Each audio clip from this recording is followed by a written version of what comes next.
Real life trading nation, friends and family, team and fans, followers from around the world.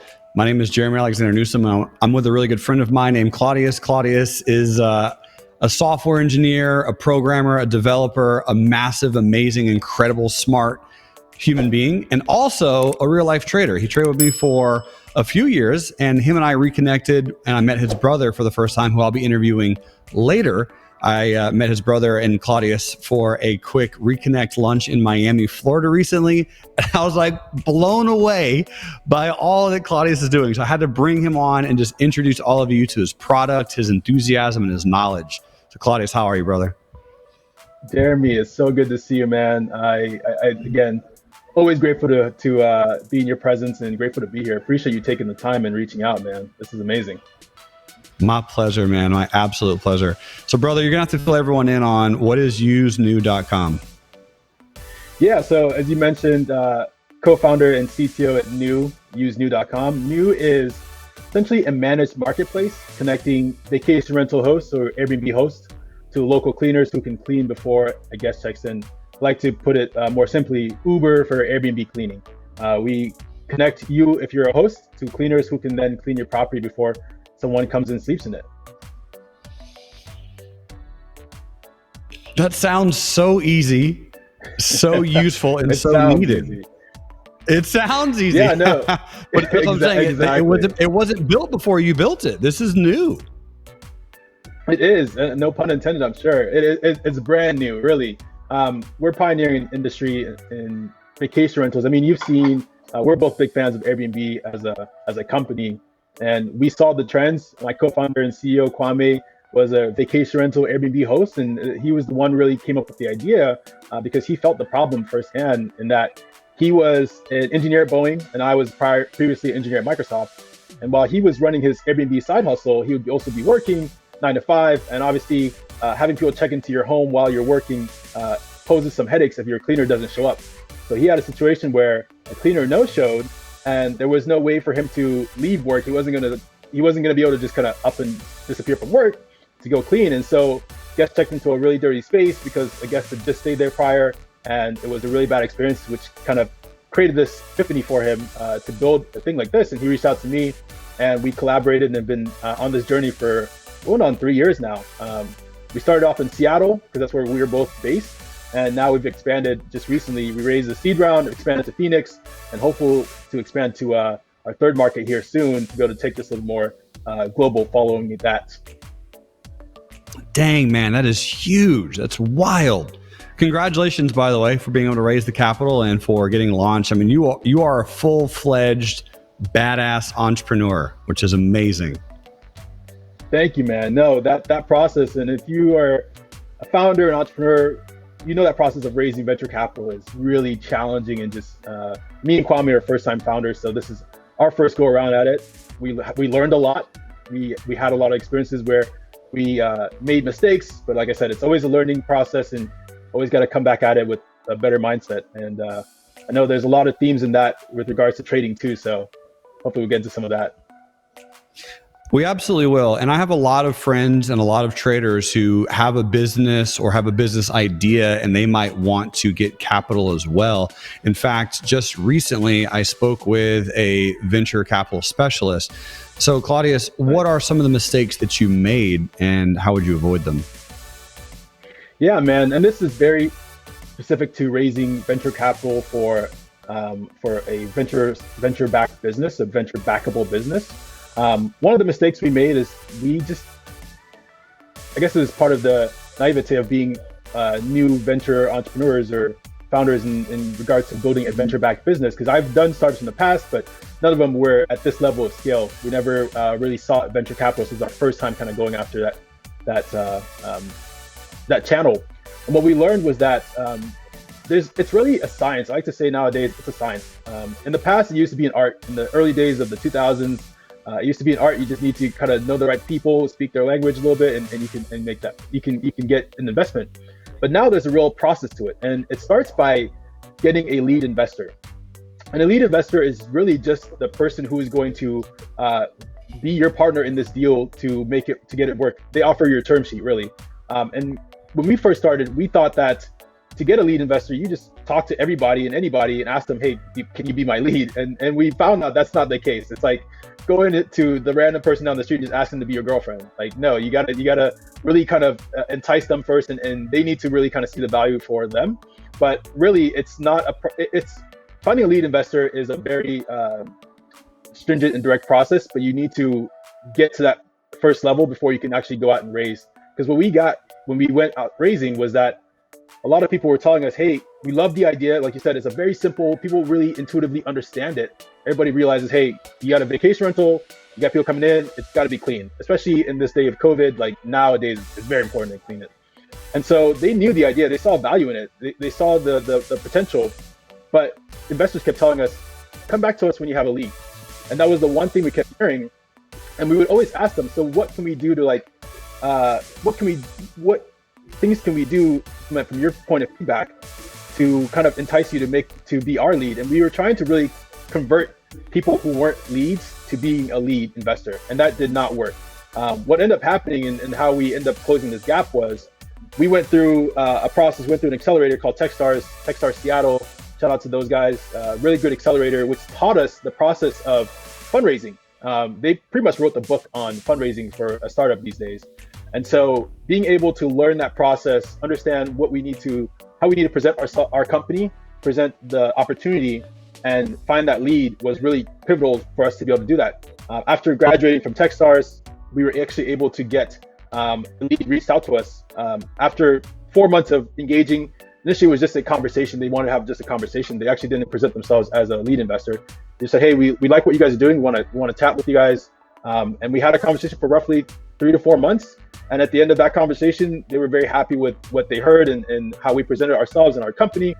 And they offered us a term sheet and asked to be our lead. And so that was the start of actually fundraising. After that, we had to get more investors come in to actually fill up the round. But that was how it started. And like I said, biggest lesson learned was you got to get a lead, and you don't get them by asking around. It's kind of weird. You kind of have to know who the right leads are, and then you get them to find you, really. That's fascinating. I don't think I've ever heard of that term, a lead investor. So thank you. That's really informative. I appreciate you sharing that with us, man. Now, why make that transition to full-fledged like business startup from trading, and how did you get into the trading world? Yeah, man. So I've been full background for sure. And I like I said, I worked at Microsoft prior to starting new. And so I had some capital reserves. And while I was at Microsoft, I was digging into the stock market, just trying to understand what my money is doing. I had a 401k obviously just sitting there. And so trying to figure that stuff out. My father actually had been, lost my father back in 2019. God rest his soul, but had been a very avid stock trader. No, thank you. And he had been trying to get me early on in life, I would say probably about the age of 18 to invest in the stock market and start looking into these things. But obviously, teenagers and their parents don't always butt heads. And so obviously I wasn't going to do that. I more or less just went my own way and focused on what I was doing, which was software engineering and playing sports, athletics, etc. But come 2017, 2018, I really started to realize, hey, I need to get some financial education, really understand what my money is doing and what the markets are, et cetera. So I started digging into that and dipping my toes lightly and surely. And I really didn't get full-fledged into trading until probably around 2018. I started really digging into it. And I think 2019 is when I came across RLT and you guys and you, and really loved what you were doing. But for me, I come from, I guess, a background of trading. My dad was he was a retired math professor that was trading his own accounts for going on almost 10 years. Unfortunately, I always regret this because he passed right at the time I was starting to get into the markets. And so we never got the chance to really bond on that shared love, because now I'm a big fan of the markets. If you ask my girlfriend, I'm probably looking at that more than anything these days. So it would have been great to have the opportunity to talk to him about these kind of things and really just kind of connect with him in that regards. But yeah, man, my trading journey, I would say started with my father, but really picked up, I would say, in 2017 and even more so in 2019. And yeah. That's wild, man. And I think I'm the exact same way. I think I share a very similar feeling as, my dad. I didn't really get a full-on chance to fully, share with him or talk to him about how trading works, because he told me at a young age, he didn't really know how to express like, hey, go study the stock market. He just said, go study money. Like, that was it. You're like, go study money. That's what you need to learn. And I never really got a chance to fully explain to him and like show him, hey, this is how I made it. This is how profits work. This is how trading works. But it's one of those beautiful things that now we have the ability to go tell, our friends or our family, or like you said, your girlfriend. Shout outs to her, by the way. Yeah, for sure. And just giving that knowledge to other people. What would you say is harder? What you're doing now as a startup or being a successful active trader? Obviously, they're both difficult. I would say weirdly enough, I would actually say the startup. And let me clarify. The reason is, in a startup, it's not just you. You're dealing with both the psychological and the personal aspects. So what I like to say is, dealing with people is always the hardest thing you'll ever have to do. Dealing with people and having to engage and not engage, but also motivate and encourage and just work with people, especially if you're a founder, an employer, a manager. Like, any manager knows this, managing people is the hardest thing you have to do. Managing yourself is hard for sure, but it doesn't come with the added aspect of trying to understand other people's motivations and their psychology and all these other things that come around with them, because you're not clairvoyant. You can't go into their mind to see what is causing them to act and behave and do what they do. But you yourself can try to be introspective to understand yourself. So I definitely take the mindset that trading is a lot of introspection and understanding yourself, because that's where the biggest challenge comes with. It's really that self-understanding. Whereas again, in owning a business and having a startup, you're not dealing with yourself, you're dealing with other people in addition to yourself. So you need to not only understand yourself, but now try to understand other people, where that's where the hurdles and challenges come into play.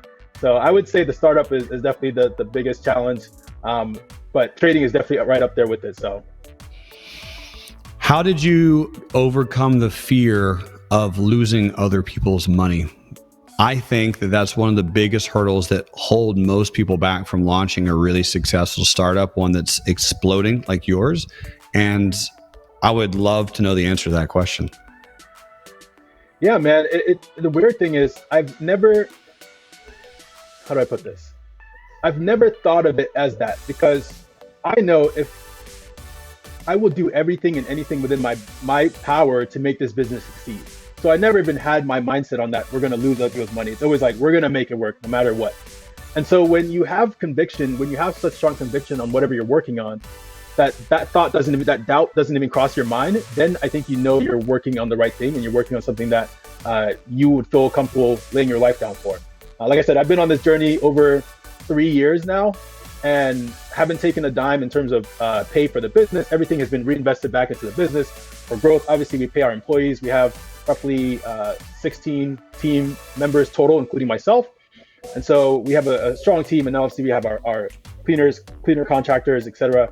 So everyone gets paid. The business is put up for success. Me and my co-founder have literally sacrificed as much as we can and more, blood, sweat, and tears for this business, and we'll continue as long as we live, quite frankly. But yeah, I think for me, it's just having that strong conviction that I will do whatever it takes to make sure this business succeeds. So that doubt never really even crossed my mind. That's a huge takeaway, man. The thing that I heard the most there was you saying you knew immediately that this would work, and you had really, really strong conviction because there was no hesitation, there was no doubt, and it just made so much sense. And when you explained it to me, and let's be honest, man, I speak to hundreds of people a month with brand new business ideas, and they want to launch these things, they want to create this product, and like, oh, I can do this and I can create this. But your solution is so clean and simple and easy for people to understand, but also for the bigger businesses to go, yeah, we need to be a part of that. It's amazing to me. Yeah, no, I appreciate that. Like I said, the simplicity in the idea and the problem that we're solving, like what I like to say, and actually it's a common idiom in the startup world, is that you want to be providing a painkiller, not a vitamin. You want to be providing a solution that solves a strong pain, not something that people can live with, which again is a vitamin. So our solution, we knew from from one, Kwame's experiences, but also from talking to and validating the idea with other vacation rental hosts, that this was like the biggest pain point for them.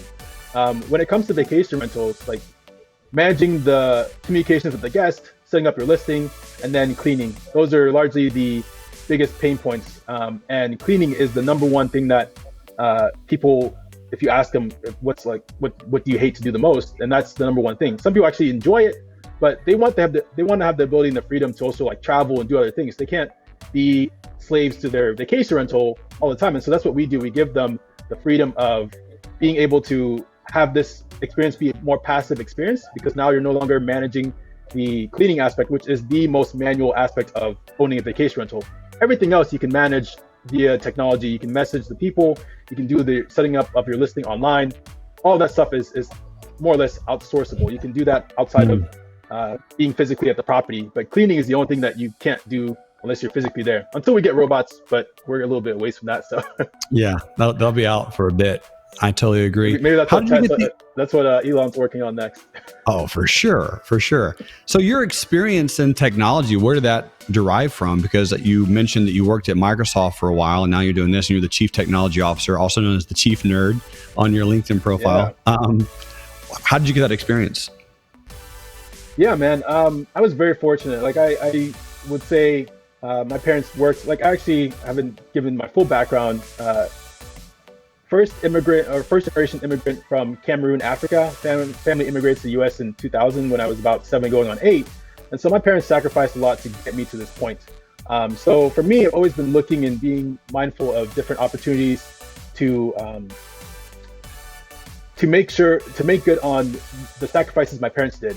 And so back in high school, I went to a really great high school. My parents, again, got us from living in the east side of Columbus to a really good, in Columbus, Ohio, that's where my family resides, by the way, to a really good neighborhood in a really good school district in Ohio, Delaware, Ohio. And so as part of that school, they had, part of my senior year, we had electives. You had the opportunity to either leave school early as a senior, because why wouldn't you? Or you could take an extra class and like stay in school for the full period. And I elected to take computer science because I knew technology was going to be the future. And I wanted to kind of have that mind. I wanted to have the experience there. So I took an intro to computer science course as my elective, when most of my friends were skipping out on 12th period. I was staying in school and make sure that I got the opportunity to experience computers. And that was a very fundamental period in my life. I fell in love with computers and computer science. I had an interest well before that. That started with gaming, but that class really showed me that I could do it. And so from that, I redeclared my major going into college from law, which I was going to do. I was going to actually try to be a lawyer. I think you have had similar aspirations. I was going to try to be a lawyer, and I switched that from law to computer science after taking that class. And so that exposure was really what started my my computer science and technology journey. But yeah, man, it's crazy to think back just that one experience and how it's really impacted my life. I went on, like I said, to go study computer science in school, went to Ohio State University, and then subsequently was recruited by Microsoft to come work there for a number of years, and then left to go do my own startup, man. What a baller. Recruited by Microsoft, I might add. That's a stamp, my friend. Who was the teacher of that class that was so impactful to you? Unfortunately, I don't recall the teacher. It was an elective course, so they had a teacher that would rotate across the different schools in the district. And it was an amazing woman. She was great. And the funny thing is, it wasn't really the teaching that got me hooked. It was the process of creating something from nothing and seeing it work that got me hooked. So it was more or less, and I think ultimately that's what you want, not just a person to inspire, but the process of doing whatever you're doing to be the inspiration. Bingo. I love that so much. That's a great, great quote, by the way.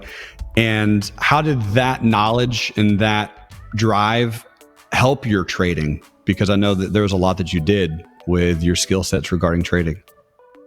Yeah, man. I mean, don't get me wrong. I'm definitely not a multimillionaire trader. I'm still figuring out myself. But I will say I have had the fortunate ability to leverage the technology that is these trading platforms to be able to build on top of it. Now that I know programming, I know computer science, I use Thinkorswim, and they have a scripting language to be able to build on top of it. So I've been able to build different scripts and different indicators that help me in my trading. I'm a very visual guy, and so I like to be able to see things a little better.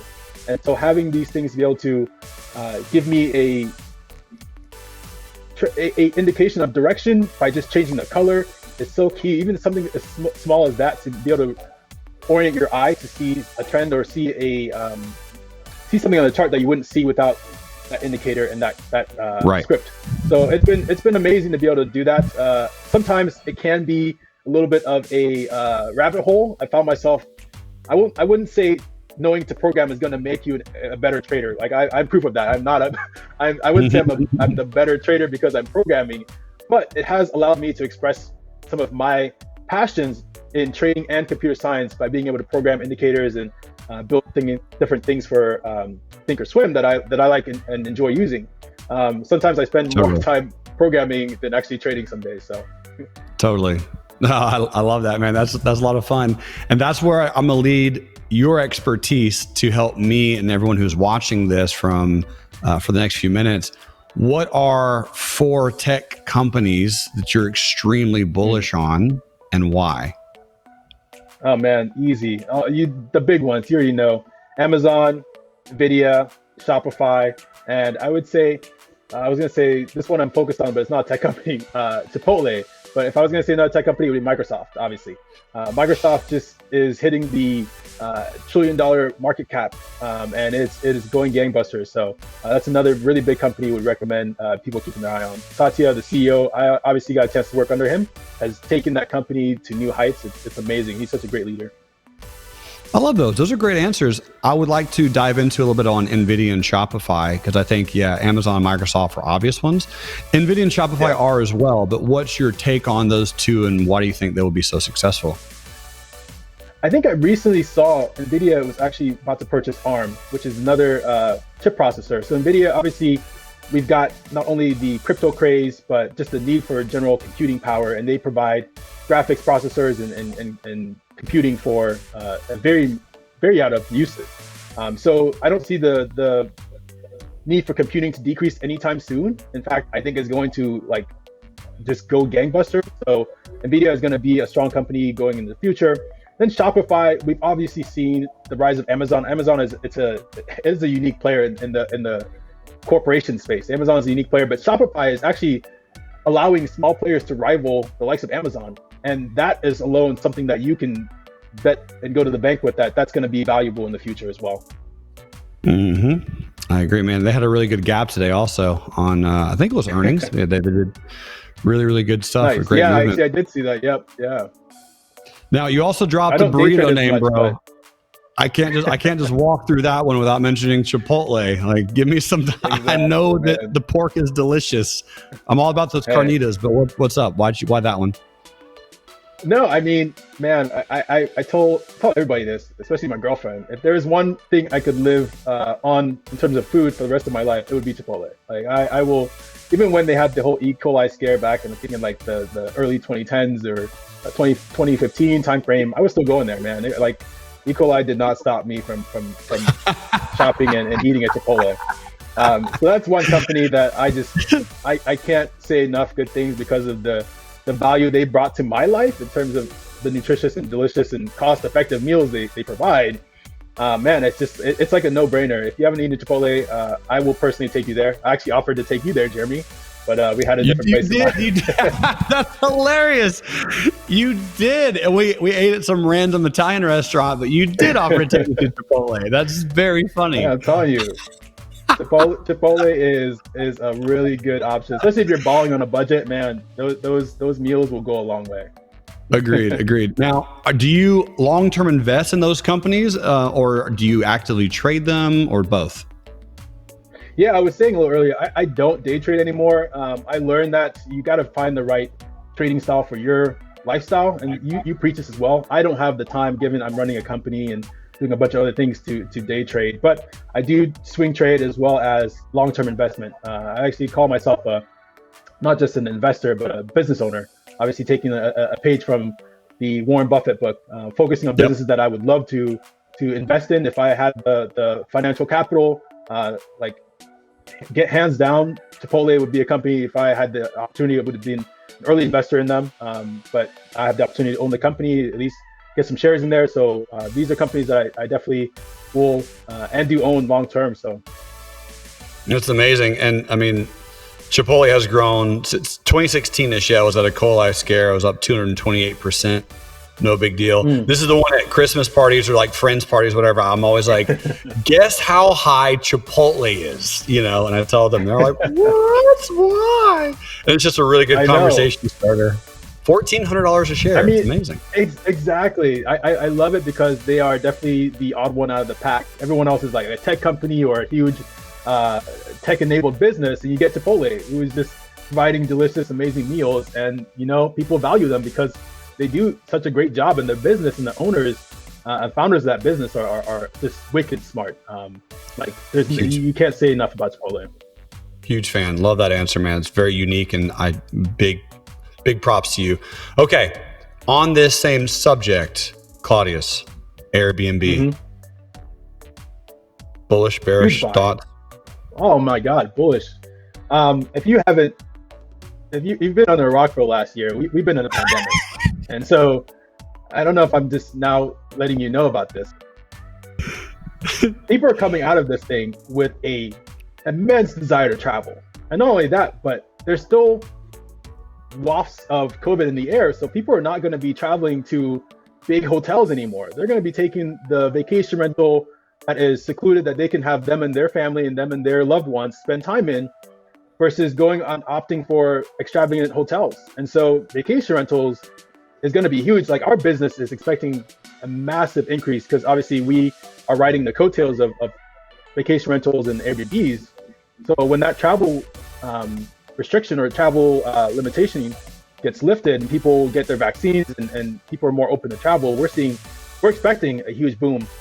Now, I don't know if that's going to affect the stock price. Obviously, I can't predict what the stock is going to do, but in the long term, very bullish on vacation rentals, very bullish on Airbnb. I'm an owner as well. I bought that company, not during the IPO, but shortly after on a recent pullback. So been holding some shares and trying to see how far they go. Love that. Big fan of that answer. And I totally agree. If my answer is if that company, a travel company, hospitality company, can survive COVID, where no one can travel for a year, arguably. An IPO, if they can survive that, and the IPO during that time, come on. Yeah, man. Exactly. That was very ballsy. I really got to give Brian Chesky, the CEO, props on that one, because that, like, to imagine having your business just get punched in the face and come out and say, nope, we're still going to go through with this. We're still doing it. Yeah. I mean, what's the Mike Tyson? Everybody like, what man, I forget what the Mike Tyson. Everyone has a plan until they get punched in the mouth. Yeah, until they get punched in the face. Exactly. And they still went through with their plan. That's how you know it's a good business. If they can still follow through with their plan after getting punched in the face, like that's a business you want to follow. Love that, man. Okay, really good insight. Is that one of your exit plans, hopefully, is for your company to get acquired by Airbnb and just be a part of their infrastructure? Man, yeah, for sure. That is a dream. That is we like to say a pipe dream here. If we get to that level, that would be amazing. We've definitely been in talks with Airbnb in the past. Obviously, we were much smaller as a company there, so there wasn't really a desire for them to listen to us. But as we started growing and showing more traction, we're trying to revisit some of these conversations, not just Airbnb, but any of the vacation rental players. We actually work with, we use Airbnb obviously as a colloquial term for vacation rentals, but we work with all the players, Vacasa, we're starting out Vacasa, but Turnover Airbnb, HomeAway, Booking, anywhere you can list your vacation rental. And if you need it clean, like we can hook into that. I forgot to mention for my vacation rental hosts listening out there, we do automatic scheduling. So you don't actually need to even reach out to us when you need a job done. We hook into your platform's calendar of choice. And so we automatically know when a guest is checking into your property, and we know to send cleaners to go clean for you. So it is a very, again, easy, convenient, just seamless experience for vacation rental hosts to use our platform, use our technology, use our service. And our goal is to make it as much of a passive income, to turn vacation rentals to actually a passive income experience. Because everybody gets in this business thinking it's a passive income experience. Oh, I just rent this out. People are going to come in. I'm going to make a lot of money on the turnovers. But you don't realize you're trading long-term stays, which is just renting long-term rentals, for now hospitality. you're turning yourself from a leaser to a more or less a hotel, your bed and breakfast. You got to make sure you turn over the place and clean it before every guest, and that itself becomes a big active experience. It turns a passive, what used to be maybe a passive experience, to now a very active experience. And so we turn it back into a passive experience, and on top of that, let you make more money because now your place is getting used more and you're getting more bookings. So let me reiterate this to make sure I got this down correctly. What you're saying is, listen, if you're watching this interview and you own an Airbnb, you should probably contact and use this service because it allows you to connect with your cleaning service and it allows you to really pull back and start scaling your business, your efficiencies, rather than doing all the manual labor yourself. Exactly. You got it, man. You got it. Now, how do you make money from that experience? Yeah, so obviously being a marketplace similar to like the likes of Uber, Lyft, we make a cut on the transaction. Obviously, we're brokering the deal, providing the technology, providing the we actually also provide, I forgot to mention for our other hosts. So if you're listening, here's part 2 of my sell. We actually provide linens and toiletries for your property as well. So if you're a vacation rental host and you don't want to deal with linens, you actually don't want to deal with them coming to the property at all, we can send linens, towels, bath mats, hand, face towels, like body, everything. We provide everything for you. We've literally created a turnkey solution to flip and turn over your property so you don't have to worry about it. And so we also make a cut on that aspect by leasing linens to our hosts. They can opt into a membership that allows them to get access to this linens. And that's the cut of it, man. It's a very, I wouldn't say simple business. It's a very simple model, but the business is complex, obviously, but it's a very simple model. And our aim is really just to make the lives of both our hosts and our cleaners better. By making the lives of our cleaners better, we actually give them access to more work and give them higher pay.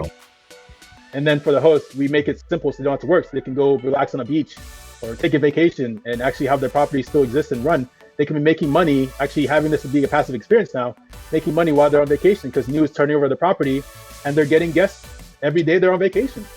Claudius, you're getting me all fired up, man, because this is a force for good company. It's a company that allows everyone to win. So cleaners win because they get more bookings and they get more efficiency as well. The Airbnb owner wins because they turn their asset into something a little bit more passive. You win because you create that facilitation, that transaction. So everyone's making money. It's efficient. It solves a problem. Dude, this is going to be a huge company. You know this is going to blow up, right? I mean, that's part of the reason I started it. Yeah. And the conviction. Of course. How many states are you in right now? And when are you coming to Nashville? Man, so yeah, that is the one limitation. We're only in Seattle and Phoenix, so Washington and Arizona at the moment, but we're looking to expand to our third geo, which will be in the Florida area here soon, by end of or beginning of summer is the plan. After that, our goal is to raise a Series A. So we want to raise another round of funding, which would give us the capital to be able to take this more national. Once we raise that Series A, our hope is that we can replicate our playbook in every state that we can reach within, we can do a month to state, more or less. After we raise our series, we can start going month by month, state by state, and expanding to different places. So I can't give you a timeline for Nashville, but trust me, that's high on the list. Nashville has a huge population of vacation rentals as well. So we're obviously optimizing and focusing on high density population areas for vacation rentals, and Nashville is definitely one of those. Phenomenal. And when you do your Series A, you're going to call me, right? You're going to text me? Well, of course. Yeah, no, I mean, Keep up with me. Hey, I love bringing family and friends into these opportunities. We had actually the opportunity to allow our family and friends. So my brother invested in when we raised our seed. So definitely will be reaching out to people. And if you are interested, let me know. Yeah, hit me up. And again, if you are out there and you are interested, you're listening to this and you're a accredited investor and you're like, oh, this would be cool. Make sure to hook up and connect with Claudius on LinkedIn. It's easy to track him down there, and you could always message him. Or what's the best way for people to get a hold of you, man? Yeah, man. Probably email to Claudius@usenew.com. Pretty simple, easy. Yeah, beautiful. Yeah, so send him a message if this is something that's exciting to you. But just in general, I mean, I love the concept of this. I love interviewing business owners and traders who combine to become an entrepreneurial force for good, where you're able to create a product and develop something using your skill set and using your mind and your ability to create something that's magical, that's needed, that people can benefit from. This is amazing. It's phenomenal. So proud of you, man. It's a big deal. Man, I appreciate it. And I was gonna say, I definitely think there's a lot of I know Matt DeLong, your CTO, co-founder there, is a former business owner, trader as well. So I think there's a lot of similarities between being a founder, which is a little bit of a risk taker as well, and being a trader. So I'm sure you see a lot of business owners that definitely want to dive into this because there's a lot of that overlap that I've come to notice. I think there's tons of overlap, and it is a little bit of the risk, appreciation for sure. It's the growth mindset. It's also the knowing about the velocity of money, because if you're a business owner, you know how to essentially look into a business and get an idea of how quickly it might grow based on its applications, its knowledge, its CTOs, CEOs, it's how much capital they've raised, what they did. Because if you've gone through those experiences, and again, myself, you, my friend, will know, as time progresses, you can go look at a company and go, wow, they did all of these things correctly. Here's the pain that they're solving. Here's the people that they're connecting with. Here is who they have on their team. Here's their cash reserves. Here's how many employees they have. You'll be able to take all that knowledge and go, whoa, this company is flexible and ready to dominate, Yeah. And then you invest in it and make some money if it goes higher. Exactly. Having that business background allows you to be able to evaluate other businesses a lot better. And I was going to quickly clarify. I definitely want to say, I said risk taking a little earlier, but I meant to say calculated risk taking, because again, business owners are very calculated, and so are traders in their risk taking. It's not just gambling; it's very calculated and focused risk taking. It is, man. That's how you succeed in anything. You have to know the risk. You have to know the downside. Even if the downside is a lot, you still have to know what it is. Like your boy Elon, his risk was more or less everything, but pretty much. Hey, the upside was also a lot. Upside was a lot. So I love it, man. Thank you so much for spending your time with me today. I'm quite confident so many people are going to get loads of excitement and acceleration and motivation from this interview and this discussion. And my friend, I really am thrilled to partner with you on many projects in the future and just be a part of your ecosystem and your network. So thank you. No, man, I really want to, again, just send appreciation and gratitude your way. Really appreciate the network that you built in RXC and the family and just the experience. I also want to wish you an early happy birthday. I know it's coming up here soon, so. Thanks, brother. Yeah, dude, it's right around the corner, man. And that means a lot to me. Thank you for saying that. So for those of you who are watching this, especially if you are in Washington, Seattle area, or Phoenix, Arizona, and you have an Airbnb or you want to have an Airbnb, this is a must contact. You have to reach out. You have to use this company. It's a no-brainer. It's simple. It's easy. It's efficient. It helps you make money. It helps you become easier and more flexible, more nimble. It's a must use. And if you are in Florida, keep your eyes out for usenew.com. They're coming your way. And I'm really, really thrilled about what you're doing, man. So team traders from around the world, thanks for being here. You guys rock. Love you all. Goodbye.